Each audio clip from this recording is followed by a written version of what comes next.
வணக்கம் நம்பிக்கை.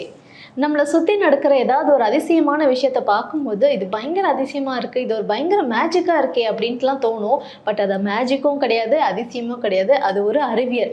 அந்த மாதிரி அறிவியல் ரீதியான தகவல்களை தான் இந்த பகுதி மூலமாக உங்களுக்கு நாங்கள் கொடுத்துட்ருக்கோம். அந்த வகையில் அறிவியல் ரீதியான தகவல்களை நம்ம கூட பகிர்ந்துக்கிறதுக்காக மூத்த பத்திரிகையாளர் திரு திருஞானம் அவர்கள் இருக்காங்க. அவரை சந்திக்கலாம். வணக்கம் சார். வணக்கம் சுமையா.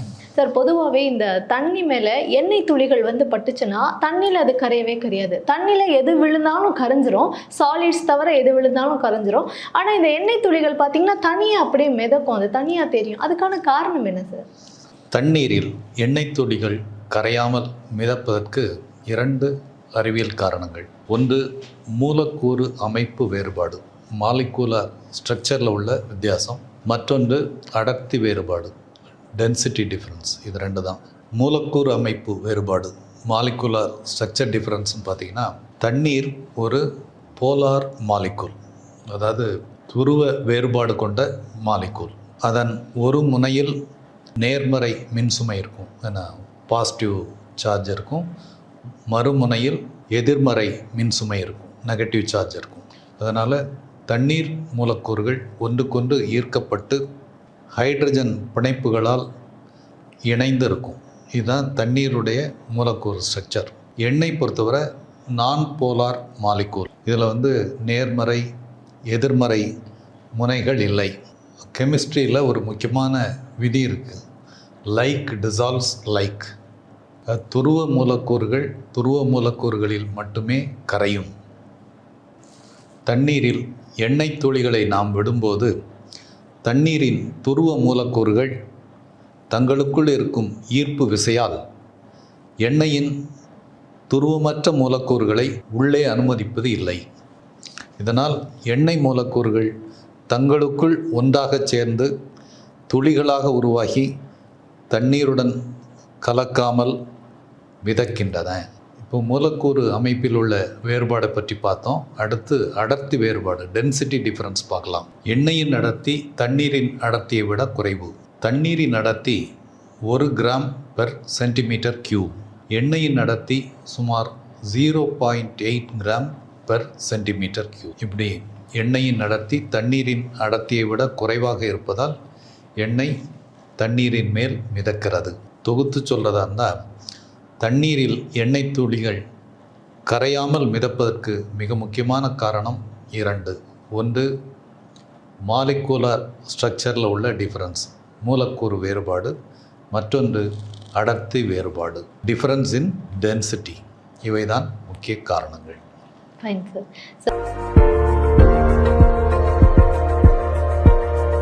சார், எப்போவுமே நம்மளுடைய தொகுப்பில் ஒரு விண்வெளி சம்மந்தமான கேள்வி இருக்கும். அது மாதிரி தான் இப்போ ஒன்று. விண்வெளியில் கூட குப்பைகள் சேருது அப்படின்னு சொல்கிறாங்க. அது ரொம்ப ரொம்ப ஆபத்தானது அப்படின்னு சொல்கிறாங்க. இங்கேனா பூமியில் மனிதர்கள் இருக்கும், குப்பை போடுறோம். விண்வெளியில் குப்பைகள் சேருறதுக்கான காரணம் என்ன? அது ஏன் அவ்வளவு ஆபத்தானது சார்? விண்வெளி குப்பைகள் என்பது பூமியின் வளிமண்டலத்துக்கு வெளியே புவி வட்டப்பாதையில், அதாவது எர்த்ஸ் ஆர்பிட் அப்படின்னு சொல்லுவோம், அதில் மிதக்கக்கூடிய மனிதனால் உருவாக்கப்பட்ட பொருட்கள். இதுதான் ஸ்பேஸ் டெப்ரிஸ், விண்வெளி குப்பை அப்படின்னு சொல்கிறோம். இந்த விண்வெளி குப்பையில் எதெல்லாம் அடங்கும்னா, மனிதனால் ஏவப்பட்டு செயலிழந்து போன செயற்கைக்கோள்கள், ஸ்பேஸ் கிராஃப்ட்ஸ், விண்கலங்களின் உடைந்த பாகங்கள், இவற்றிலிருந்து விழுந்த ஆணிகள், ஸ்க்ரூஸ், இவற்றையெல்லாம் தான் விண்வெளி குப்பை அப்படின்னு சொல்கிறோம். 1 மில்லிமீட்டர் முதல் 1 சென்டிமீட்டர் வரை அளவு கொண்ட சிறு குப்பைகள் அப்படின்னு சொன்னால், மில்லியன் கணக்கான சிறு குப்பைகள் ஸ்பேஸில் சுற்றிட்டுருக்கு. 10 சென்டிமீட்டருக்கு மேல் பெரிய சைஸ் கொண்ட குப்பைகள் அப்படின்னு சொன்னால் கிட்டத்தட்ட 36,000க்கும் மேற்பட்ட குப்பைகள் ஸ்பேஸில் சுற்றிட்டுருக்கு. இவையெல்லாம் மிக ஆபத்தானவை என்று சொல்கிறதுக்கு முக்கியமான காரணம் அவற்றின் வேகம். இந்த குப்பைகளில் சில குப்பைகள் மணிக்கு 28,000 கிலோமீட்டர் வேகத்தில் பயணிக்கின்றன. இது போன்ற வேகத்தில் பயணிக்கும் குப்பைகள் விண்கலத்திலோ அல்லது ஸ்பேஸ் ஸ்டேஷன்லேயோ பட்டால் சேதங்களை உருவாக்கக்கூடும். 2021ஆம் ஆண்டு இந்த ஸ்பேஸ் டெப்ரிஸில் ஒரு சிறு குப்பை 2021ஆம் ஆண்டில் இன்டர்நேஷ்னல் ஸ்பேஸ் ஸ்டேஷனுடைய ரோபாட் ஆர்ம் சொல்லக்கூடிய செயற்கை கையில் மோதி ஒரு துளையை ஏற்படுத்தியது. இது போன்ற ஆபத்துகள் இருப்பதால் தான் விண்வெளி ஆய்வாளர்கள் இந்த ஸ்பேஸ் டெப்ரிஸ் பற்றி அதிக கவலை கொண்டுள்ளனர். இந்த விண்வெளி குப்பைகள் எவ்வளோ உயரத்தில் பறந்துட்டுருக்குன்னு பார்த்தீங்கன்னா, முக்கியமாக 3 வகையான புவிச்சுற்று வட்டங்கள் இருக்குது. இந்த 3 வகையான புவிச்சுற்று வட்டங்களில் தான் ஸ்பேஸ் கிராஃப்ட்ஸ் அனுப்பப்படுது, சேட்டலைட்ஸ் அனுப்பப்படுது.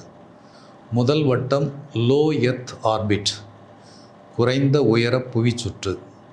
இது வந்து பூமியிலிருந்து ஒரு 200 கிலோமீட்டரில் தொடங்கி 2000 கிலோமீட்டர் வரை இந்த LEO என்று சொல்லக்கூடிய லோ எர்த் ஆர்பிட்.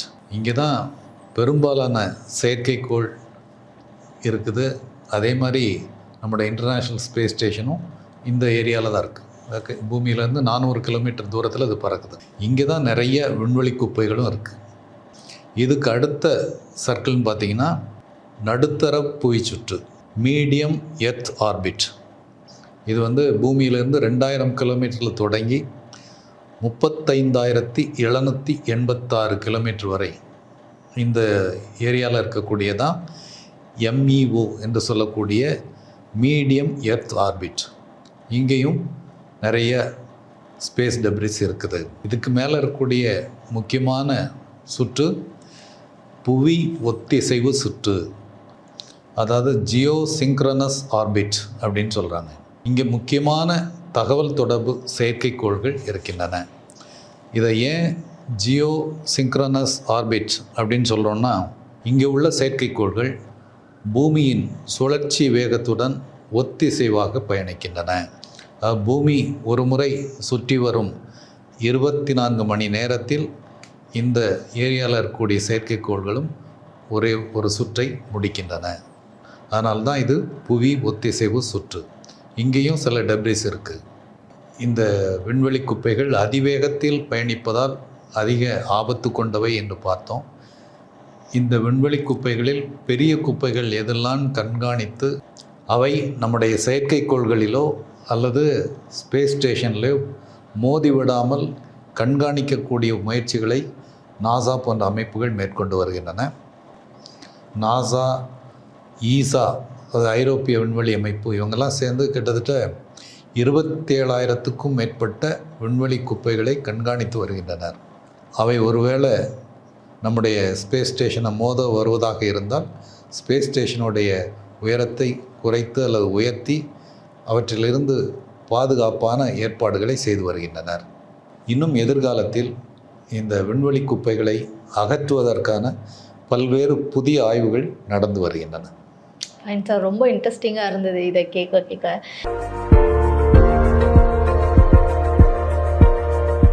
சார், நம்ம ரெடிமேடாக ஒரு உணவு வந்து டக்குன்னு நமக்கு வேணும் அப்படின்னா ரொட்டிகள் வந்து ஒரு சிறந்த உணவுன்னு சொல்லலாம். ஆனால் இந்த ரொட்டிகளை வந்து ஒரு 2-3 நாளைக்கு அப்புறம் அதை பார்க்கும்பொழுது அதை பார்த்திங்கன்னா பூஞ்சைகள் வந்து ஃபார்ம் ஆகிருக்கும். ஏன் இதில் பூஞ்சைகள் இவ்வளவு சீக்கிரமாக ஃபார்ம் ஆகுது? அதுக்கான காரணம் என்ன சார்? ரொட்டி அல்லது பிரெட், இதில் வந்து பூஞ்சை படர்வது என்பது ஒரு இயற்கையான உயிரியல் செயல்முறை. ஸ்போர்ஸ் என்று அழைக்கக்கூடிய பூஞ்சை வித்திகள், அவற்றின் பரவல் மற்றும் பூஞ்சைகளின் வளர்ச்சி, இவை தொடர்புடையதான் இந்த செயல்முறை. பெனிசிலியம் போன்ற பூஞ்சைகளின் வித்திகள் காற்றில் பரவிக்கொண்டே இருக்கின்றன. இந்த பூஞ்சை வித்திகள் ஸ்போர்ஸ் ரொட்டியின் மேற்பரப்பில் தரையிறங்கும் போது அதில் உள்ள ஈரப்பதம் காரணமாக வளரத் தொடங்குகின்றன. பிரெட்டில் உள்ள ஈரப்பதம் மட்டுமல்ல, அதில் உள்ள மாவுச்சத்து மற்றும் சர்க்கரைகள் இந்த ஸ்போர்ஸுக்கு அவை வளர்வதற்கான உணவாக மாறுகின்றன. காற்றில் உள்ள ஆக்சிஜன் இந்த ஸ்போர்ஸுடைய வளர்ச்சிக்கு, பூஞ்சைகளின் வளர்ச்சிக்கு உதவுது. இந்த ஸ்போர்ஸ் அல்லது பூஞ்சை வித்திகள் முளைத்து ஹைஃபே எனப்படும் நூலிழை போன்ற அமைப்புகளை உருவாக்கி ரொட்டியின் மேற்பரப்பில் பரவுகின்றன. இந்த ஹைஃபேக்கள், அந்த நூலிழை போன்ற அமைப்புகள் ரொட்டியில் ஆழமாக வேரூன்றி உணவை உறிஞ்சி பூஞ்சையை வளரச் செய்கின்றன. இதனால் ரொட்டியின் மேல்பரப்பில் பச்சை, நீலம், வெள்ளை அல்லது கருப்பு நிறத்தில் பூஞ்சை பரவுகிறது. பூஞ்சை படர்ந்த ரொட்டியை உண்பது ஆபத்தானது. ஏன்னா சில பூஞ்சைகளில் மைக்கோடாக்சின் எனப்படும் நச்சு பொருள் இருக்குது. இது உடல் நலத்துக்கு தீங்கு விளைவிக்கலாம். ரொட்டியில் பூஞ்சை படர்வது என்பது ஸ்போர்ஸ் அதன் மேல்பரப்பில் தரையிறங்கி ஹைஃபேக்கள் மூலம் ஒரு நூலிழை போன்ற அமைப்பை உருவாக்குவதுதான். ரொட்டியின் ஈரப்பதமும் அதிலுள்ள உணவுப் பொருளும் பூஞ்சை வளர்வதற்கு ஏதுவாக அமைகிறது. ஆனால் பூஞ்சை படர்ந்த ரொட்டி மட்டுமல்ல, எந்த உணவுப் பொருளும் ஆபத்தானது. Fine sir. ஸோ சில பேர் வந்து அந்த ரொட்டியில் பூஞ்சைகள் இருந்தாலுமே அந்த பகுதியை மட்டும் வந்து கிள்ளி போட்டு சாப்பிட்ற பழக்கம்லாம் உண்டு.